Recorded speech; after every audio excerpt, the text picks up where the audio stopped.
Hi everyone, I'm Claudia and I'm a grade 12 student from 4039 Makeshift Robotics. I'm here with Matt today to present about our experience with Lend a Hand, our outreach project we did this year, and how other FRC teams can create prosthetic devices just like we did. Hi, yes, I'm Matt Alderson. I'm one of the mentors from Makeshift and excited to talk to you today, as Claudia mentions, about how FRC teams can create prosthetics. So what we're going to talk about today is the Enable organization and our partnership with them, how we got qualified as a fabricator and an assembler with them, and then we'll kind of walk through a case study of our first project that we did with the Enable partnership, and then provides information about why your team should get involved and how to get involved. So maybe we'll start off talking a bit about the Enable partnership, or maybe even a little bit just about Makeshift. Yeah, so Makeshift 4039 is a FIRST robotics team from St. Mary's Secondary School in Hamilton, Ontario. And so our mentality is that it's not just about the robot, it's about so much more than that. And so this year we had a couple team members express an interest in biomedical engineering. And so with our outreach, we're very responsive to team members' ideas of what we should take on. So we decided to pursue something in biomedical engineering. And so we decided to pursue producing prosthetic hands.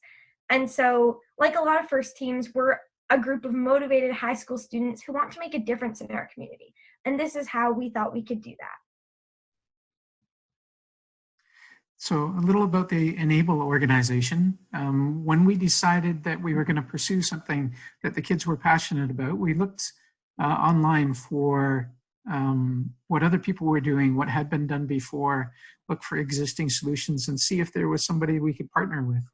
So Enable is an organization. They're really, what their purpose is to connect people who are in need of prosthetic devices with the makers, the people who can actually make them for them. So it's actually a global community. There's only over 20,000 volunteers worldwide.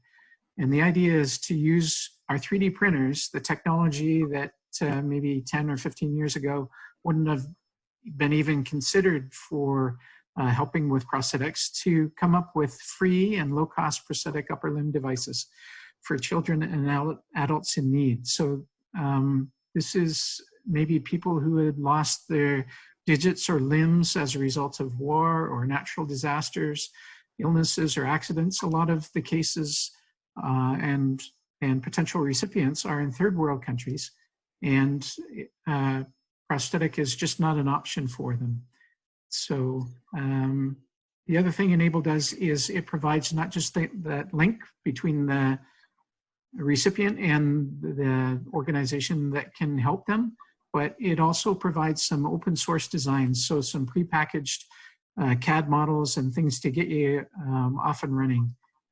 They have a library of designs that have been tried and proven to solve different problems, and they make those available to the community. And so if you want to get qualified as an Enable fabricator and assembler, just like our team did, it's honestly a super simple process. It sounds way more complicated than it actually is. So what you do is, on the Enable website, you can obtain the plans and the STL files for the Phoenix hand, which is the initial hand that you build to get certified. And so essentially you just slice and then 3D print the parts, like in the picture here, and order the hardware. And so all the videos to assemble the actual prosthetic can be found online and on YouTube, and they're so descriptive and break down the step-by-step process on how you can assemble your prosthetic. And then once you do that, you test it out and take pictures and videos and submit it to Enable, and then they'll get back to you, hopefully with an approval status, saying that you're now a qualified fabricator and assembler of prosthetics. So our team went through that exercise and we were able to get qualified. The next step is to visit the Enable website and see who is in need. And they have different cases from different places around the world. And we look to get linked up with a recipient that needed a new device. So we found a person, we'll call her Violet for today. That's not a real name, but a lady from southwestern the United States, and her son was actually the one who listed her on the Enable website. She had an amputation of all 5 digits on her right hand as a result of an illness that she had had in the past. And she had lost the fingers from the first knuckle upwards and on her thumb. So she had been living this way for the past 10 or 15 years. And this is not in a third world country. This is in the United States, where you would think that there would be solutions available. But unfortunately, she had been quoted a prosthetic that was over $30,000 US. And unfortunately, it wasn't covered by her insurance. And she's been living without anything for that period of time. And that's why her son got in touch with Enable, and we were able to get in touch with her after having some initial correspondence back and forth. We requested measurements and some photos to see what we could do for her. So just like Matt just said, how we requested measurements and photos. So these were the photos that Violet and her son sent in to us. So you can see her left hand, and in comparison to the right hand, which we built prosthetic fingers for. And as well, we had her measure the circumference of her fingers of all the different joints. And we did a lot of different measurements so that we could put those into CAD and then adjust our prosthetics to make them fit perfectly right to her hand. So go ahead. Sorry, the solution that we developed was the Nick finger. So when we first came up with the problem, and we were trying to come up with a solution, but we'd only produced the Phoenix hand before, which is almost like a child-sized prosthetic hand. And so that included all digits of the finger. But for this, we only needed the 2 end digits. And so we looked all over the web for partial amputations. So we actually found the Nick finger, which is a prosthetic finger developed by actually a motorcyclist who had lost his index finger in a motorcycle accident. And so he was no biomedical engineer. He knew nothing about prosthetics, but he took it upon himself to develop his own prosthetic. And so he actually made instructions and put them up online and has his design so that the whole world can use it.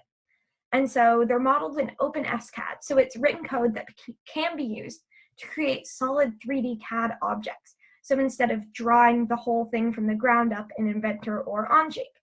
And so this model can be tailored so that using the measurements that Violet gave us, you can tailor it to her specific finger size just by changing the parameters right through the program once you know the measurements to fit them right to her fingers. So we embarked on this project, and we were excited to get started. It wasn't without its challenges, though, and one of the things that Claudia mentioned was the need for measurements to be able to fit properly. The models in SCAD are adaptable, but you have to be able to input the proper values for the different measurements. And it turns out, unlike a robot part that is flat, maybe that you can lay on a table and use a tape measure to measure, hands are 3-dimensional objects, and they're not uniform, and it's actually quite difficult, especially from a distance, to be able to communicate what exact measurements we needed and to get good, accurate measurements. But with the help of her son, she was able to provide us photographs and most of the measurements that we asked for, and then we kind of took it from there. Now, another problem that we had was that Nick finger that you saw on a previous slide was intended for a single digit, so a single finger, and the tendon line, the one that comes back over top of the hand and is secured to a bracelet, that's fine for a single finger, but we needed 5. And that creates some complication with the lines of force and being able to secure that to the hand. So we consulted an occupational therapist locally who gave us some great advice about ways to do that. And based on her suggestions, we designed a custom dorsal plate. Dorsal is the backside of your hand. So we created a custom dorsal plate. And to secure that to the hand, we use something called the CoolMax wrist positioner, which is something occupational therapists use when people have problems trying to immobilize their wrist joint after an operation and so on. So we adapted the Coolmax glove to attach the dorsal plate to, and we designed a custom dorsal plate in Inventor.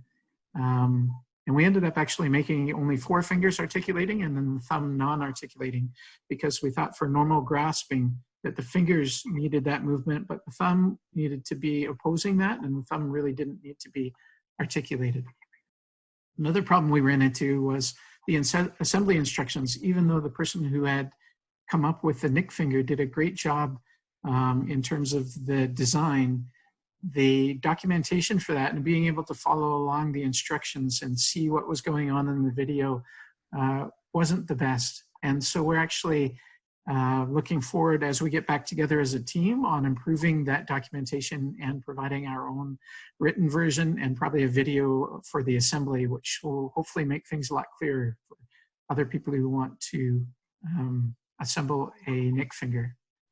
And the last thing on this slide we'll mention is that we're used to using our 3D printed for robot parts. And in that case, we're using PLA or some kind of other rigid plastic. And in the case of a prosthetic where the interface with the person's hand, we wanted something that was a little more flexible and was a little more comfortable. And so we ended up using a thermoplastic polyurethane called the TPU. And for us, that was a new material, so it required getting familiar with the settings for the 3D printer to be able to successfully print that. But all these challenges we overcame. And so here's an assembly drawing in CAD showing the individual Nick fingers over here on the left, and here's the thumb, as well as the dorsal plate that we custom designed and mounted to the black glove here in the background. And for each one of these Nick fingers, these are the individual components. So the tip, the back strap, the individual joints, and the thimble that goes onto the person's finger. You can see that there's passageways where we pass string and elastic material to allow the flexing of the finger.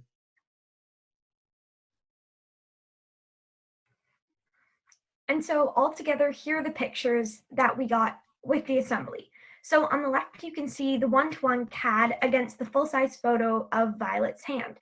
So you can see we laid it on top of our CAD assembly and just got to see the measurements and see whether they were reasonable and whether that when we were scaling them and when we were putting in and changing the parameters, that it would actually fit to her hand. So as you can see here, it worked. So then going to the picture on the right, you can see we actually cut out a cardboard hand and printed and then taped on top a picture of Violet's hand. And then we fit that right into the prosthetic fingers and it fit. And you can see on the far right, that's how the fingers will bend. You can see the elastic and the string being pulled. And so we tested it out and then saw that it was good and saw that it would fit. So then that goes to our next slide, which is how we sent the prosthetic to Violet. So the fully assembled prosthetic has now been shipped down to Violet, and she'll be checking along with her son the fit and how the function of all the fingers work for her and in her everyday life. And so just like with FRC, we anticipate that it won't be perfect the first time around. We know that we'll have to do multiple iterations, maybe just between parts or checking the tensions of the cords or even the flexible filament, because we can adjust all of that. And so we're willing to take on that and willing to change things as we go. And so she'll be sending us feedback shortly on how it works for her, and we'll be working with her over the next little while until it fits perfect with her and her life.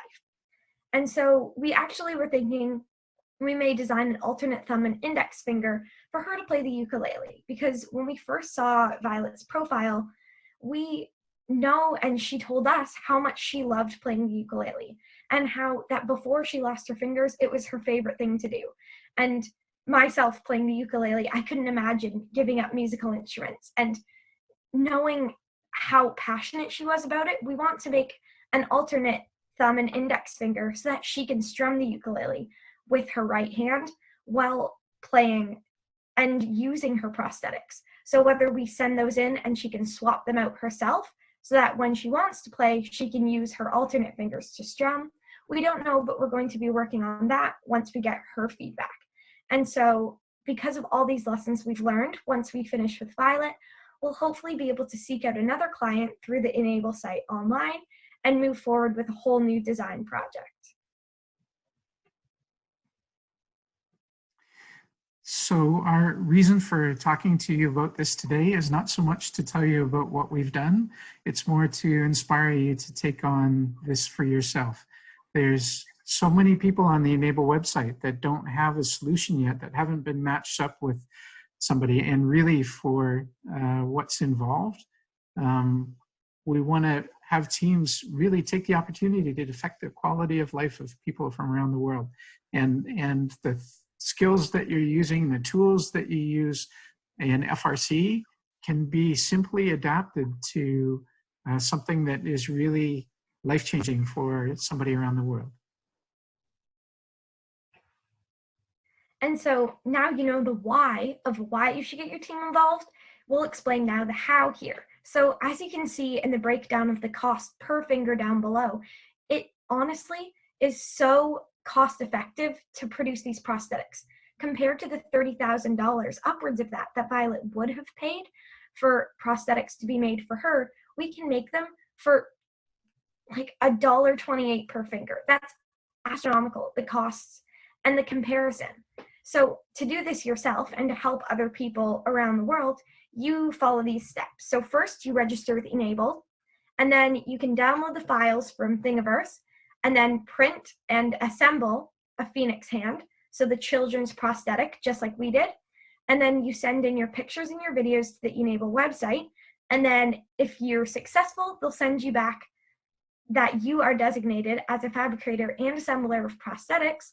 And then the next thing to do is just go on the Enable website, and they have a whole forum of all people from around the world who have real world cases that you can take on and then design or find designs for your own prosthetic and adapt it to their own project.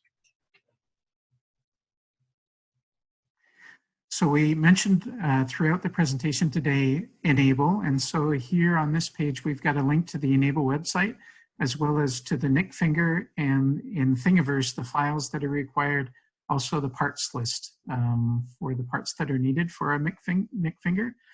And we've included a link to our website as well. As I mentioned earlier, we're trying to improve on the documentation for the assembly. And once that is done, we'll upload it to our website in the outreach section.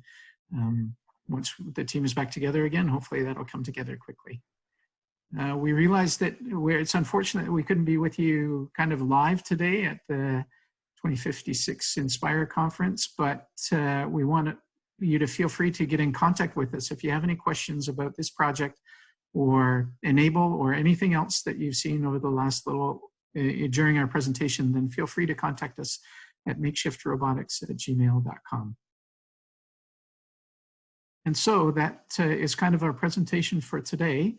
I really encourage you as a team to get involved, to find out more about this, and to bring the skills and knowledge that you've learned through FRC to bear on a real life project that is going to make a difference in somebody's life. We found it a wonderful experience for the students, and for high school students to have that kind of effect in the real world on somebody's life is amazing, and it just shows what they can do in the future. Hopefully it's inspired you today as it's inspired me as a mentor to see the students working on something like this. So any last words, Claudia, before we wrap up? Nothing from Claudia. Okay, thanks again for your time. Enjoy the rest of the conference. We'll look forward to hearing from you at makeshiftrobotics@gmail.com, and hopefully get to see you soon at the competition. Thanks again.